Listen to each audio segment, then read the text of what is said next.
Welcome to big news. నేను మీ గౌసుద్దీన్ షేక్. ఉన్నదే రాస్తా, చూసిందే చెప్తా. కట్ట కింద కట్టల పాములు తెలుసు కదా. బిగ్ న్యూస్లో వరుసగా ధారావాహిక కథనాలతో నడిచిన కట్ట కింద కట్టల పాములకు ఇప్పుడు దడ పుట్టింది. ఎక్కడో కలుగులో దాక్కున్నాయి. ఎందుకంటే అక్కడ కేఎల్ఆర్ వచ్చారు. కేఎల్ఆర్ అక్కడ అడుగుపెట్టారు. కేఎల్ఆర్ వచ్చారంటే ప్రభుత్వ యంత్రాంగం కదిలి వచ్చినట్లే, మొత్తం ప్రభుత్వం అక్కడికి వచ్చేసినట్లే. జల్పల్లి చెరువు కట్ట కింద జరుగుతున్న అక్రమాలను, సబితా ఇంద్రారెడ్డి కాలనీ పేరుతో జరుగుతున్న భూభాగవతాలను స్వయంగా పరిశీలించేందుకు కాంగ్రెస్ సీనియర్ నాయకుడు, మాజీ MLA, Maheshwaram Congress party incharge Kichchenagari Laxma Reddy, అదే కేఎల్ఆర్, జల్పల్లి కట్ట కిందికి వచ్చారు. అక్కడి భూములు ఎలా అన్యాక్రాంతం గురయ్యాయో, ఎఫ్టీఎల్ ల్యాండ్ ఎలా మాయమైందో, ప్రభుత్వ భూములు ఎలా కబ్జా అయ్యాయో ఆయన దగ్గరుండి స్వయంగా పరిశీలించారు.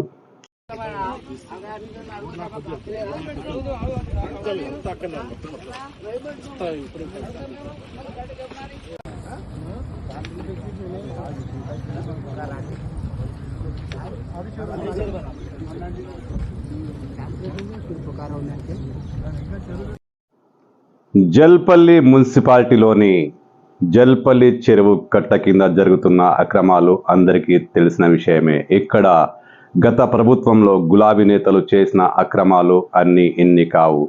బిగ్ న్యూస్ కూడా ఈ విషయంలో కట్ట కింద కట్టల పాముల పేరుతో ధారావాహిక కథనాలు ప్రసారం చేసింది. దానికి స్పందనగా అనుకోవచ్చు, కేఎల్ఆర్ అక్కడికి వచ్చారు.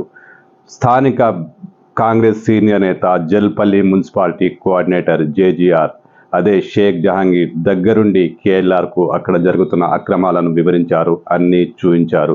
కేఎల్ఆర్ అన్నీ పరిశీలించారు.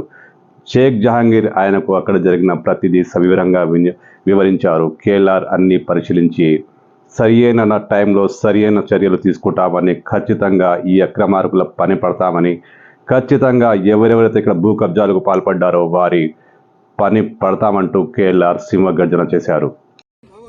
తమ్ముడు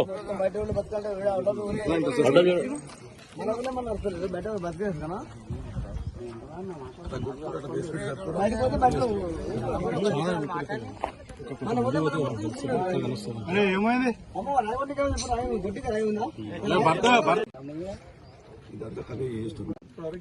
మీరు చెప్పిన ఒకటి ఏమంటారు, ఒకటి ఆపటం వీలు పడుతుందా?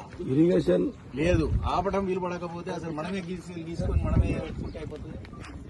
అదని ఒకటి చేయాలి, ఆపగలిగాలి. లేదా అవతల దొంగలను దొంగతనం చేయకుండా ఆపటం, లేదా మనల్ని దొంగలు కావాలి, ముందు ఒకటి కావాలి వ్యాపారానికి. పైన వాళ్ళు చెప్పాలి, ఇది కావాలంటే మనం ఇప్పుడు దీన్ని మ్యాప్ వేద్దాము. ఇలా ఇల్లు లేని వాళ్ళందరికీ లిస్టు తయారు చేయండి, రాత్రి నింపేద్దాం అందరినీ. అప్పుడు అయిపోయి ఇంకేంది, వాడు కబ్జా పెడుతుంటుంది, ఆడ కబ్జా పెడుతుంది, నువ్వేం దిక్కున్నారు పోయి అంటారు మనల్ని. ఆఫీసర్లకు వానికి ఇంకా అందరు మంచి పెడతారు. అట్లా చేశాను. ఇంకా బాగా మంచిగా ఇల్లు లేని వాళ్ళని తయారు చేయండి. लिस्ट बनाओ जिसका घर नहीं है, जितने भी रेंट में है वो लोगों को कितना गवर्नमेंट लैंड है आइडेंटिफाई करो. मैं डोजर भेजता हूँ, पूरा मार के लेवल करेंगे, रोड फॉर्मेशन करेंगे और उनको पैसा भी देंगे. 5 लाख 6 लाख रुपया आता मुस्लिम लोगों को घर बनाने का. पक्का घर बना लो, पैसा देते. ఎస్సీలకు బీసీలు ఎవరెవడు ఉన్నాడో చూడండి. తొందరగా ఏంది చూడయా, ఎడవైనాడు ఏమన్నా వచ్చిందా? ఏదైతే ఇంది బాబుడ గవర్నమెంట్ ఎంఆర్ఓని పిలిపించేసి రేపు గవర్నమెంట్ ల్యాండ్స్ అన్ని ఎంత ఉన్నాయి మొత్తం గవర్నమెంట్ భూములు బోర్డులు పెట్టండి. లేదంటే మనమే ఫ్యాబ్రికేట్ చేయండి, చేసేసి అన్ని భూములు ఇది బోర్డులు పెట్టించేయండి. పెట్టించేసి ఇక్కడ కాలనీలో ఇండ్లు లేని వాళ్ళు మొన్న దరఖాస్తు పెట్టుకున్న వాళ్ళు ఎంతమంది ఉన్నారు వాళ్ళ దగ్గర ఎంఆర్ఓ ఆఫీస్కి వెళ్ళి తెప్పియండి. తెప్పించి మన వాళ్ళకి ఇవ్వండి, మన పార్టీలకు ఇవ్వండి. వాళ్ళని మళ్ళీ మన వాళ్ళు ఏనా కాదా టిక్కు పెట్టమని. టిక్కు పెడితే మొత్తం ఒక్కటే రోజు గీతలు కొట్టేసి అన్ని హ్యాండ్ ఓవర్ చేసేది. ఈ సందర్భంగా కేఎల్ఆర్ మాట్లాడుతూ ఇక్కడ చాలా మంది పేదలు ఇళ్లు కట్టుకున్నారని, సబితా ఇంద్రారెడ్డి కాలనీతో జరిగిన మోసంలో పేదలు బలయ్యారని ఆవేదన వ్యక్తం చేశారు.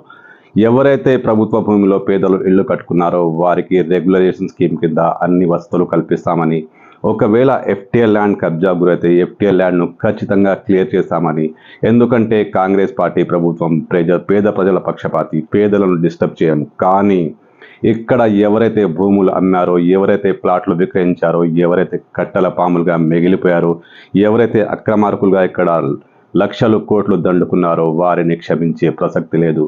వారిపై ఎలాగూ చర్యలు తీసుకుంటాం, చాలా కఠినంగా చర్యలు తీసుకుంటాం. ఎందుకంటే ఈ ప్రభుత్వం పేదల ప్రభుత్వం. అక్రమార్కుల వైపు ఎంత మాత్రం లొంగదు, అక్రమార్కులను లోపలికి తోసేస్తుందంటూ కేఎల్ఆర్ తీవ్ర స్థాయిలో ఫైర్ అయ్యారు.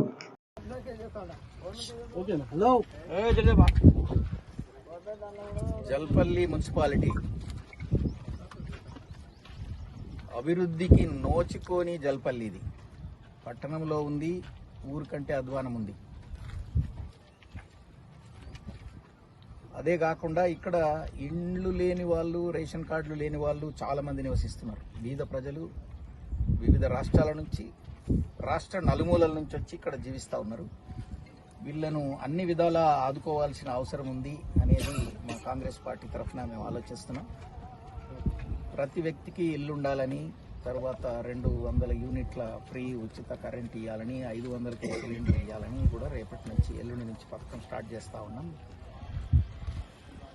సో ముఖ్యంగా ప్రభుత్వ భూములు అన్యాక్రాంతం అయిపోతూ ఉన్నాయి. సో వీటిని రక్షించాల్సిన అవసరం ఉందని ఆఫీసర్లకు అందరికీ మేము తెలియజేయడం జరిగింది. వీటిని రక్షించి ఇక్కడ ఇల్లు లేని ఎవరైతే వివిధ ప్రాంతాలలో వచ్చి నివసిస్తున్నారో వాళ్లకు ప్లాటు, తర్వాత వాళ్ళకు ఇల్లు కట్టుకోవడానికి డబ్బులు కూడా ఇవ్వాలని ప్రభుత్వం ఆలోచిస్తూ ఉంది. ఇక్కడ ఉన్న ప్రభుత్వ భూములన్నీ కూడా ఐడెంటిఫై చేస్తాం, సర్వే చేస్తాం, లేఅవుట్ చేస్తాం. లేఅవుట్ చేసిన తర్వాత ఈ ఏదైతే మేము ప్రజాపాలన ఏదైతే మీటింగ్లు పెట్టి అప్లికేషన్లు కలెక్ట్ చేశామో అది కూడా మేము కంప్యూటరైజ్ చేస్తూ ఉన్నాం. వాటిలో కూడా నిజంగా ఇల్లు లేని వాళ్ళని ఐడెంటిఫై చేస్తాం.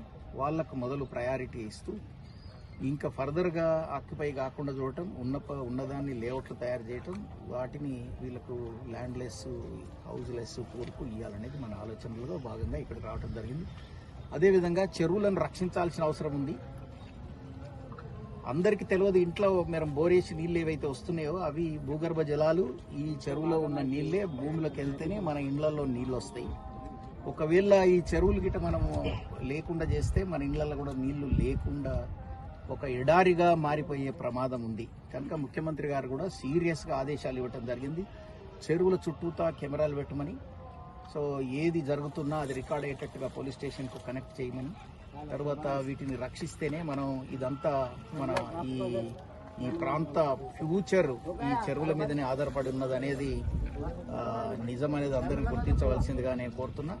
ఆఫీసర్లకు కూడా నేను క్లియర్గా చెప్తున్నాను, మీరు ఇమ్మీడియట్గా యాక్షన్ తీసుకోకపోతే ఇవి చెరువులు మిగిలాయి కనుక పోలీసు, రెవెన్యూ, తర్వాత ఇరిగేషన్, ఈ ముగ్గురిది ఒక టాస్క్ ఫోర్స్ తయారు చేశాము ఇదివరకే. ఆ టాస్క్ ఫోర్స్ని కూడా మళ్ళీ యాక్టివేట్ చేసి వీటిని ప్రొటెక్ట్ చేయటం, తర్వాత ప్రభుత్వ భూములలో పట్టాలు ఇవ్వటం, ఈ కార్యక్రమం చేపడతాం.